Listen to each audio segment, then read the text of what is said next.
प्रिय विद्यार्थियों, आज हम कक्षा 8वीं गणित एड ग्रेड बुक में अध्याय 1 परिमेय संख्याओं के बारे में समझेंगे। इसके अंतर्गत पहला सवाल दिया गया कि 3/8 का युज्य प्रतिलोम ज्ञात कीजिए। तो युज्य प्रतिलोम क्या होता है, इसकी समझ विकसित करने के लिए हम गणित कक्षा 8 का पृष्ठ क्रमांक 14 देखेंगे।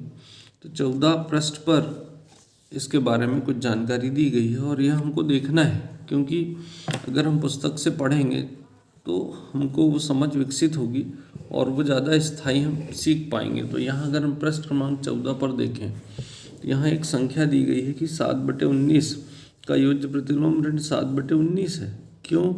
तो युज्य प्रतिलोम कौन सी संख्या होती है? तो अगर इन दोनों को जोड़ा जाए तो जोड़ने पर हम देखते हैं कि ऋण 7/19 धन 7/19 जिनको जोड़ा जाए तो दोनों का हर 19 है। ऋण 7 धन 7 जब जुड़ेगा तो शून्य हो जाएगा, तो 0/19 मतलब ऐसी संख्या जिसको दी गई संख्या में जोड़ने पर अगर उत्तर शून्य आता है तो वह उसका युज्य प्रतिलोम कहलाती है। तो अतः यहाँ हम देखें कि 3/8 में कौन सी संख्या अगर जोड़ी जाए, तो अगर इसमें हम ऋण 3/8 को अगर जोड़ेंगे तो ये 3 ऋण 3/8 इस प्रकार से 0/8 बराबर 0 आ जाएगा। अतः हमारा जो उत्तर होगा कि 3/8 का युज्य प्रतिलोम ऋण 3/8 होगा। तो इस प्रकार से हम कह सकते हैं कि इसका 3/8 का युज्य प्रतिलोम ऋण 3/8 होगा। इसी प्रकार हम दूसरे सवाल में देखें कि 5/6, तो 5/6 यहाँ दिया गया है। तो इसको हम मानक रूप में जब लिखते हैं तो ऋण का चिन्ह हम ऊपर कर लेते हैं। तो यहाँ ऋण 1 का अगर हम गुणा कर लें इसमें, तो यहाँ ऋण 5/6 इसका मानक रूप बन जाएगा। अब इसी प्रकार हम देखें कि ऋण 5/6 है, तो ऋण 5/6 में कौन सी संख्या जोड़ सकते हैं? तो इसमें इसका ऋण है तो हम धनात्मक धन वाली 5/6 लें। अगर इसको हम हल करेंगे तो दोनों का लघुत्तम 6 आ जाएगा। तो ऋण 5 और धन 5 बराबर 5 में से 5 जाएगा तो 0/6, तो उत्तर 0। तो उत्तर हमारा जो होगा यहाँ पर इसका 5/6 का युज्य प्रतिलोम 5/6 होगा। तो उत्तर 5/6 इसका युज्य प्रतिलोम होगा। इसी प्रकार हम देखें अगले सवाल में, तीसरे सवाल में ऋण 14/20 का गुणात्मक प्रतिलोम क्या होगा?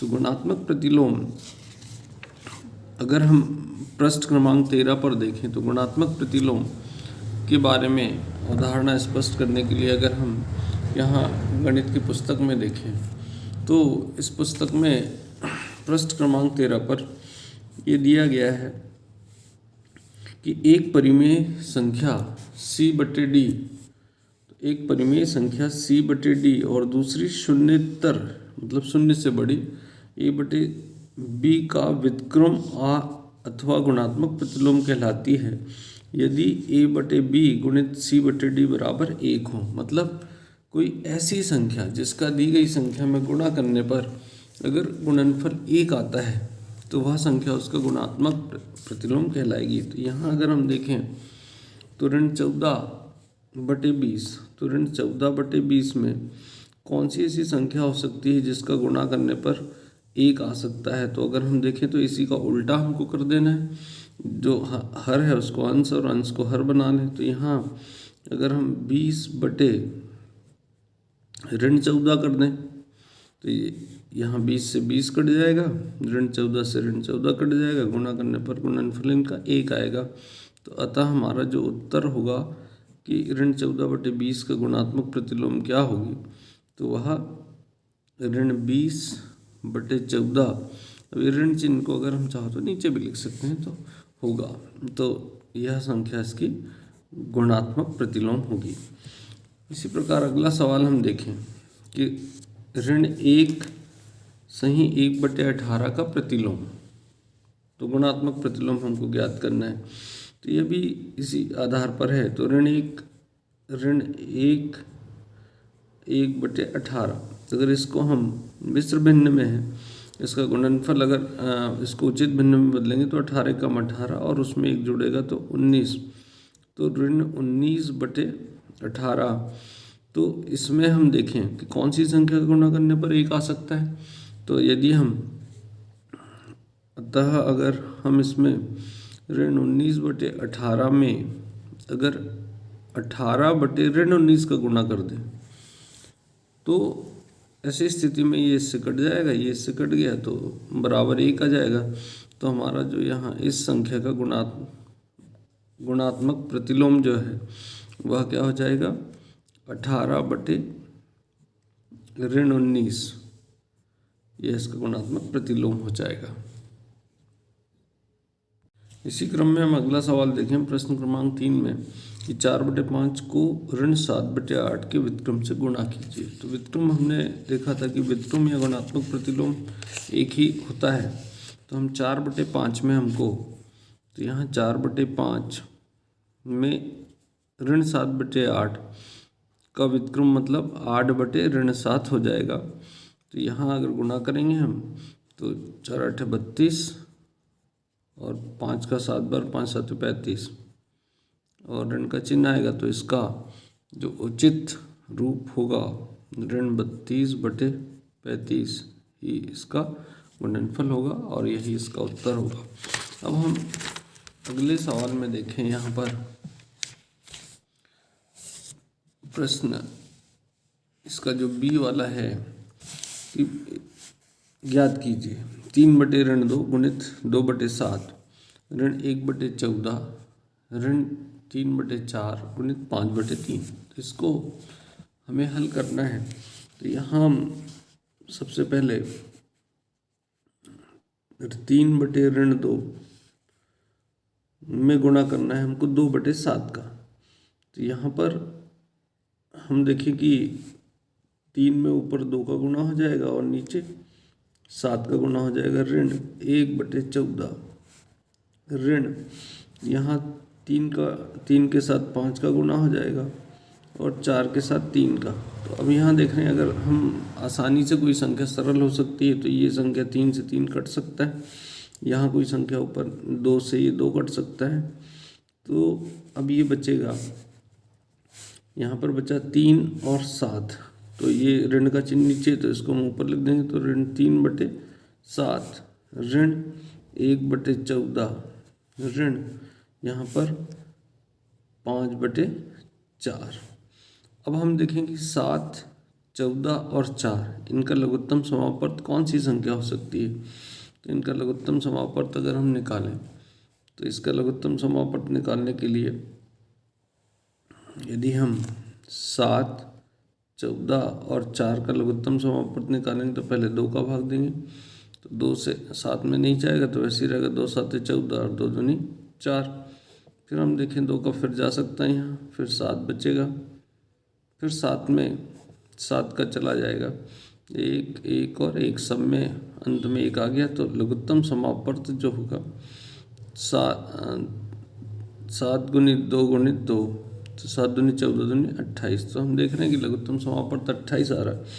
तो सबको यहाँ 28 के रूप में अगर हम बदल दें तो यहाँ पर ऋण 3/7 इसमें 4 का गुणा कर दें, 4 7 28 होता है तो 4 का गुणा ऊपर भी कर दो। इसी प्रकार से ऋण 1/14 तो 14 में 2 का गुणा करने पर 28 होता है तो 2 गुणा ऊपर कर दो। यहाँ पर 5/4 तो हम देखें 4 7 28 होता है, 7 का गुणा नीचे कर रहे हैं तो उतना ही ऊपर कर दो। ये संख्या बन जाएगी ऋण 12/28 ऋण 2/28 और ऋण 35/28। अभी सभी संख्याएं ऋण की है, ये सब संख्याएं आपस में जुड़ जाएगी। तो अगर हम इसको जोड़ दें तो 5 और 2 7 और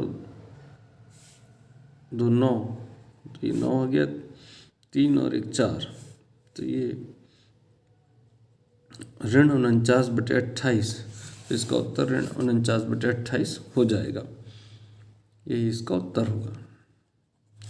अब हम अगले सवाल में देखें, संख्या रेखा के आधार पर हमको यहाँ पे 4/5 को संख्या रेखा पर निरूपित करना है। तो हम देखें कि 4/5 जो है धनात्मक है। तो धनात्मक है तो यह शून्य के दाहिनी तरफ होगा। अब यहाँ प्रत्येक भाग को 5 भागों में बांटा गया है, 1 2 3 4 5।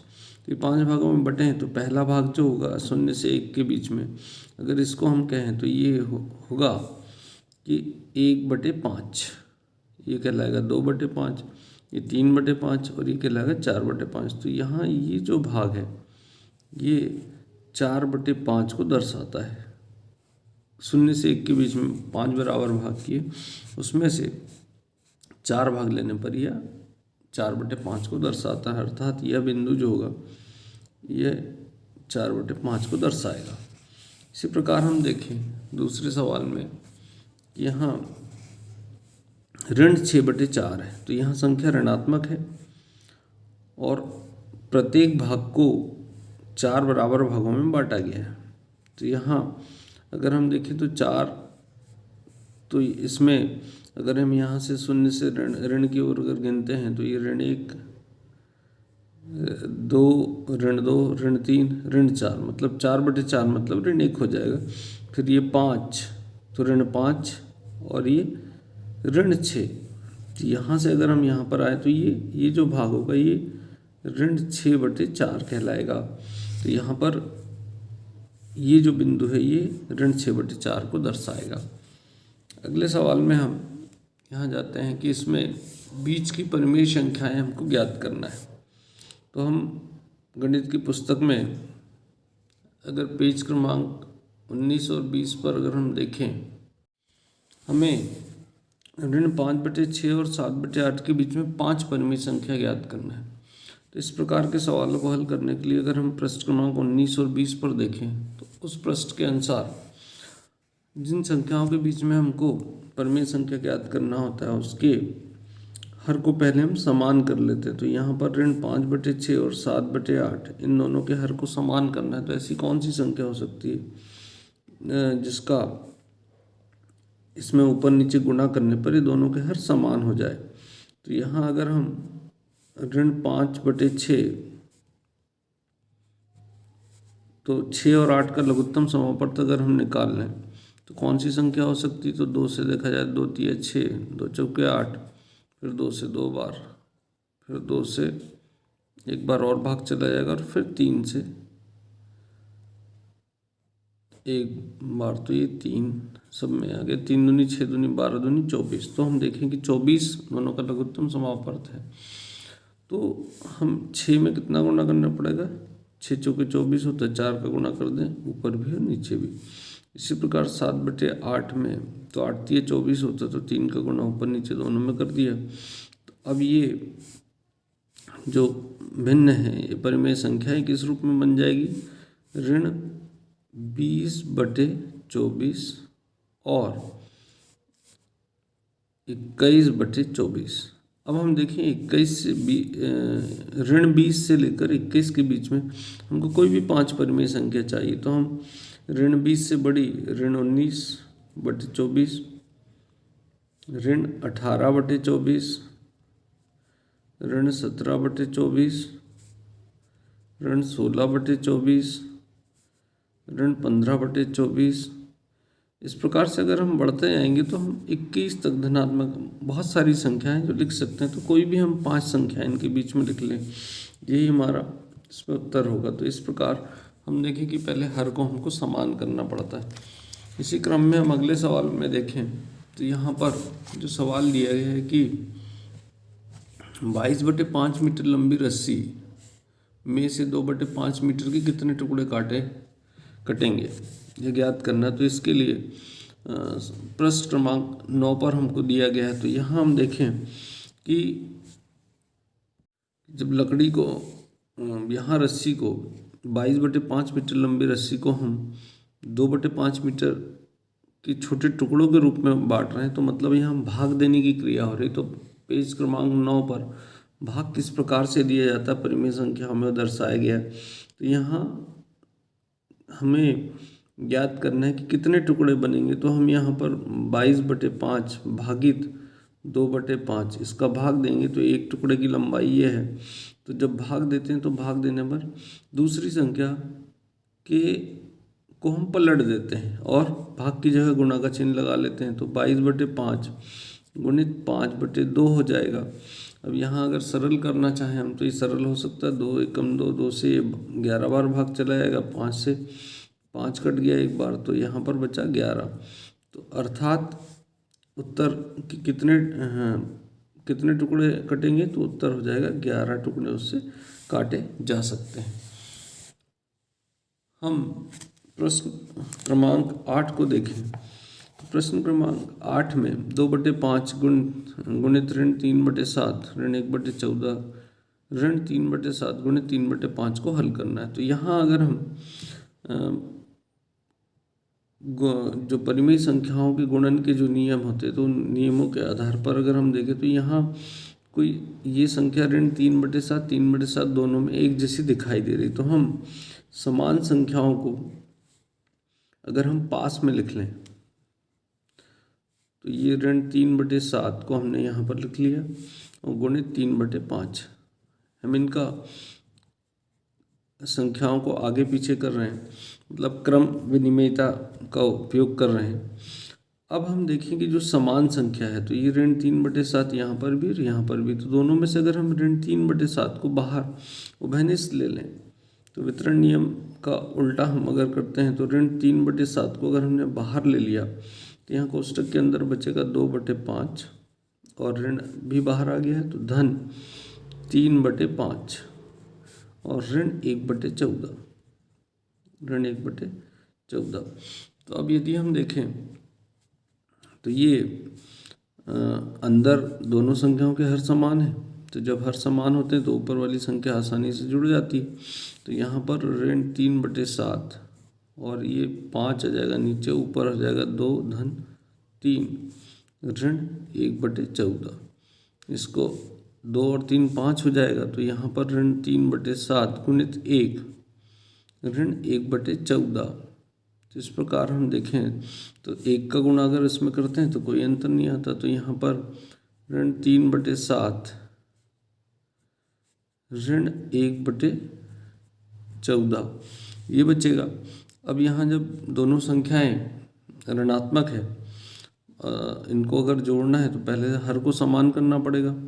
तो यह दोनों का लघुत्तम समापन देखें तो 14 आएगा, तो 14 हमने नीचे लिख दिया। 7 का भाग अगर इसमें देंगे तो 2 बार जाएगा, तो 7 दूनी 14, तो 2 तो 2 दिया 6, तो ऋण 6 ऋण 1, तो ये अंत में ऋण 7/14।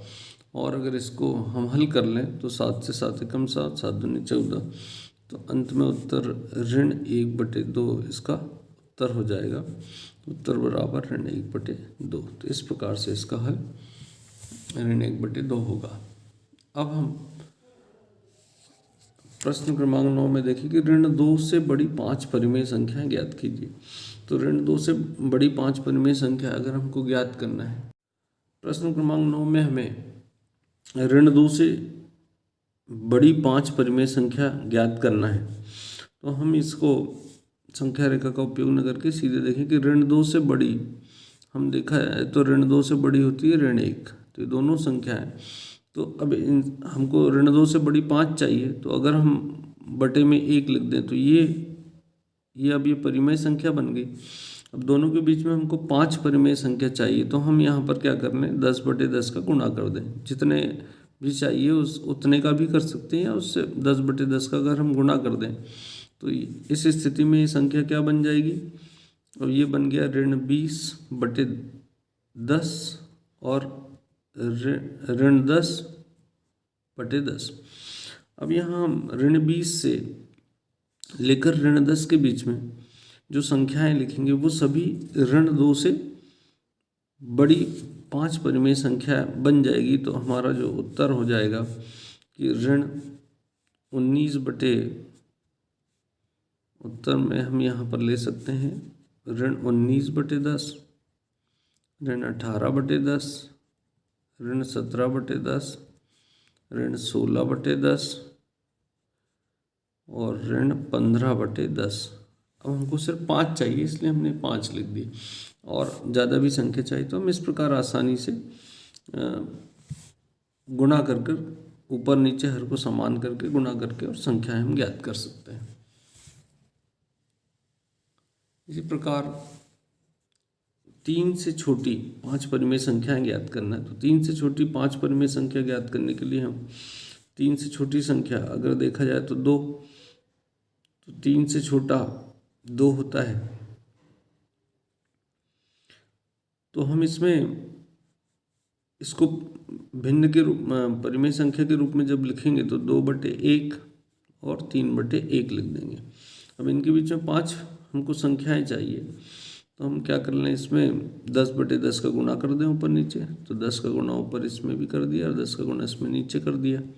इस प्रकार से अगर हम देखें तो ये 20/10 और बाद वाली संख्या 30/10। अब हमें चूँकि छोटी चाहिए तो 30 से छोटी संख्याएं, तो हम उल्टा हम यहाँ पर ले आए, तो 20 से बड़ी